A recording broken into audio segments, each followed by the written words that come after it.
Lucid dreams പലപ്പോഴും ഒരു rum behaviour ഞാൻ പറഞ്ഞില്ലേ, നമ്മുടെ റം സ്ലീപ്പിൽ കണ്ണ് മൂവ് ചെയ്യുന്ന സമയത്ത് വരുന്ന സ്ലീപ്പിൽ സംഭവിക്കുന്ന ഈ സ്വപ്നത്തോടനുബന്ധിച്ചുള്ള ഒരവസ്ഥയാണ് നമ്മുടെ ഈ ലൂസിഡ് ഡ്രീംസ് എന്നുള്ളത്. നമുക്ക് നമ്മുടെ ഡ്രീമിലാണ്, പക്ഷേ ഫുൾ അവേക്കും അല്ല. ഇതിൻ്റെ ഉറക്കത്തിൻ്റെയും എൻ്റെ അറോസലിൻ്റെ ഇടയിലുള്ള ഒരു അവസ്ഥയാണ് ഈ ലൂസിഡ് ഡ്രീം. അതാണ് നമുക്ക് കൂടുതൽ വീണ്ടും വീണ്ടും നമുക്ക് ട്രെയിൻ ചെയ്യാമെന്ന് ഞാൻ പറഞ്ഞിരുന്നത്. കുറച്ച് നേരത്തെ പറഞ്ഞില്ല, അലാം വെച്ച് എണീക്കുക, വീണ്ടും ഉറങ്ങുക, വീണ്ടും അത് നമുക്കൊരു ശീലമാക്കുക. അങ്ങനെ ആകുമ്പോൾ നമുക്ക് വീണ്ടും ആ സ്ലീപ്പ് എനാക്ട് ചെയ്യാൻ പറ്റും, അത് കണ്ടിന്യൂ ചെയ്യാൻ പറ്റും, അപ്പോൾ പോസിറ്റീവായിട്ട് അതിനെ മുന്നോട്ട് കൊണ്ടുപോകാൻ പറ്റും. ഇപ്പോൾ നല്ലൊരു ഡ്രീം ആണെങ്കിൽ പലപ്പോഴും ആ ഡ്രീമിനെ നമുക്ക് വീണ്ടും ആ ഡ്രീമിനെ ആലോചിച്ച് വീണ്ടും കിടക്കുക. അപ്പോൾ കുറച്ചുകൂടി അതിൻ്റെ ഒരു എക്സ്റ്റൻഷൻ കിട്ടും. So it's actually possible. It's possible. ഈ സ്ലീപ്പ് പാരാലിസിസ് എന്ന് പറയുന്ന ഒരു കണ്ടീഷൻ ഭയങ്കര സ്കാരിയാണത്. പക്ഷെ അത് പണ്ട് ഇതിൻ്റെ ഒരു പേര് പോലും എനിക്കറിയില്ലായിരുന്നു. കാരണം ഇത് സ്റ്റോറി ഓഫ് മൈ ലൈഫ്. കാരണം ഇത് നമ്മൾ റൂമിൽ ഇപ്പം ഞാൻ അങ്ങനെ കിടക്കുകയാണ്, രാത്രി കിടക്കുന്ന സമയത്ത് എനിക്ക് അറിയുന്നുണ്ട് ചുറ്റുപാട് എന്താ നടക്കുന്നത്, അല്ലെങ്കിൽ എൻ്റെ അടുത്ത് ആരാ കിടക്കുന്നത്, അവർ ശ്വാസം വലിക്കുന്നത് പോലും ഞാൻ കേൾക്കുന്നുണ്ട്. ഈ ഈ ഒരു സിറ്റുവേഷനിൽ എന്നാൽ എനിക്ക് ഇളകാൻ പറ്റുന്നില്ല ബോഡി. അപ്പോൾ ഞാൻ സത്യം പറഞ്ഞു കഴിഞ്ഞാൽ ഞാനന്ന് മരിച്ചു പോയി എന്നൊക്കെ വിചാരിച്ച് പാനിക്കായി. പിന്നെ കഷ്ടപ്പെട്ട് ഞാനിങ്ങനെ കൈയൊക്കെ ഇങ്ങനെ ആക്കിയിട്ട് എൻ്റെ ഈ ചെറുവിരലൊന്നും ഇങ്ങനെ ഇളക്കിയപ്പോഴാണ് ഞാൻ പെട്ടെന്ന് എണീറ്റത്. ജീവിച്ചിരിക്കേണ്ടത് മനസ്സിലായത്. അതെ. ഇത് എനിക്കും സംഭവിച്ചിട്ടുണ്ട് പലപ്പോഴും. അത് സാധാരണഗതിയിൽ ഇത് വരിക ഈ നാർക്കോലെപ്സി എന്നൊരു അസുഖമുണ്ട്. നാർക്കോലെപ്സി വെച്ചാൽ പെട്ടെന്ന് ആൾ എണീറ്റ് നമ്മൾ സംസാരിച്ചു കൊണ്ട് ഉറങ്ങിപ്പോവും, ഭക്ഷണം കഴിച്ചുകൊണ്ടെങ്കിൽ ഉറങ്ങിപ്പോവും, വണ്ടി ഡ്രൈവ് ചെയ്യുമ്പോൾ ട്രാഫിക് ലൈറ്റിൽ നിർത്തുമ്പോൾ ഉറങ്ങിപ്പോവും.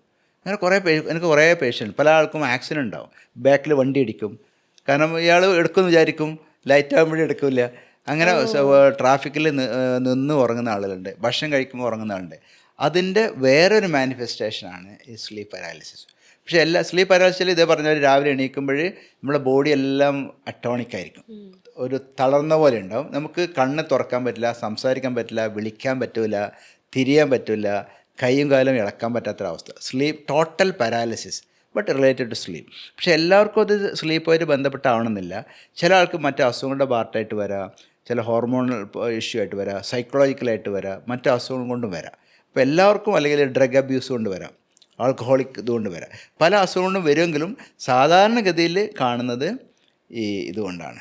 ഒരു നാർക്കോലെപ്സി എന്ന അസുഖത്തിൻ്റെ ഭാഗമായിട്ട് അവർക്ക് ഇങ്ങനെ ഉറക്കത്തിലേക്ക് പോകുമ്പോൾ വളരെ പേടിപ്പെടുന്ന സ്വപ്നങ്ങൾ കാണും.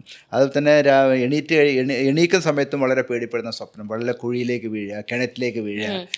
ഈ ഉറങ്ങുന്ന സമയത്ത് നമ്മൾ പെട്ടെന്ന് ഇങ്ങനെ ആവുന്ന ഒരു അതെ, ഇത് ഇവർ കൺസിസ്റ്റൻ്റായി ഉണ്ടാവും. നമുക്ക് എല്ലാവർക്കും ഒരു ഞെട്ടൽ എല്ലാവർക്കും നോർമലാണ്, അത് അസുഖമല്ല. നമ്മൾ ഉറക്കത്തിലേക്ക് പോകുമ്പോൾ ഒരു ഞെട്ടൽ അത് കോമൺ. ഇതല്ല, ഇത് വളരെ പേടിപ്പെടുത്തുന്ന ഡ്രീംസ് ഉണ്ട് അവർക്ക് ഉണ്ടാവുക. അതായത് ഇതൊരു പെട്ടെന്ന് ഉറങ്ങിപ്പോകും. ഒരു സ്ലീപ്പ് ഓൺസെറ്റ് ഡ്രം എന്ന് പറയും. അതായത് ഒരു തുടക്കത്തിൽ തന്നെ നമ്മുടെ ലൈഫ് സ്റ്റേജിലൂടെ തന്നെ അധികം പോവാതെ നേരെ ഈ ഇവരെ സ്ലീപ്പി സ്റ്റേജിലേക്ക് പോകും. അപ്പോൾ ഡ്രീമി സ്റ്റേജിലേക്ക് പോകും. അതുകൊണ്ടാണ് പെട്ടെന്ന് അതുപോലത്തെ ഇത് വരുന്നത്. വേറെ ഒന്നു വെച്ചാൽ അവർക്ക് തന്നെ പലപ്പോഴും നമ്മൾ സംസാരിക്കുമ്പോൾ ഒരു തമാശ പറഞ്ഞാൽ അവർ വീണു പോകും. നമ്മൾ വീണ് ചിരിച്ച് മണ്ണ് കപ്പി എന്നൊക്കെ പറയില്ലേ, അതായത് പെട്ടെന്ന് ആ ഇമോഷണൽ, ചിലപ്പോൾ സർപ്രൈസ്, ലോട്ടറി അടിച്ചു പറഞ്ഞാൽ അവർ വീണു പോകും, അല്ലെങ്കിൽ ചീത്ത പറഞ്ഞാൽ, വഴക്ക് പറഞ്ഞാൽ വീണു പോകും, ഉറങ്ങിപ്പോവില്ല, വീണു പോകും. അതായത് ചിലപ്പോൾ കുഴഞ്ഞു പോവും, അല്ലെങ്കിൽ പെട്ടെന്ന് കൈ താഴ്ന്നു പോകും, അല്ലെങ്കിൽ സംസാരിക്കുമ്പോൾ ഇങ്ങനെ ആയിപ്പോവും, അല്ലെങ്കിൽ കണ്ണിതായിപ്പോവും. അങ്ങനെ പല മാനിഫെസ്റ്റേഷനും വരാം. അങ്ങനത്തെ ഒരു അസുഖമുണ്ട്. അതിൻ്റെ പേര് കാറ്റാപ്ലെക്സി എന്ന് പറയും. അത് സ്ലീപ്പ് പാരാലിസിസിൻ്റെ പോലെ തന്നെ വേറൊരു ഇമ്പോർട്ടൻറ്റ് സാധനമാണ്. പെട്ടെന്ന് തമാശ പറയുമ്പോഴോ സങ്കടം വരുമ്പോഴോ സർപ്രൈസ് വരുമ്പോഴോ ആയിട്ട് അവൾ വീണു പോവുക. അതിന് ഏറ്റവും ചിരിച്ച് മണ്ണ് കപ്പി എന്ന് പറയുന്ന സംഭവത്തിൻ്റെ വേറൊരു പേരാണ് കാറ്റാപ്ലെക്സി. ഇതൊക്കെ ഈ നാർക്കോലെപ്സിയുടെ പലതരം വിവിധ ഭാവങ്ങളാണ്.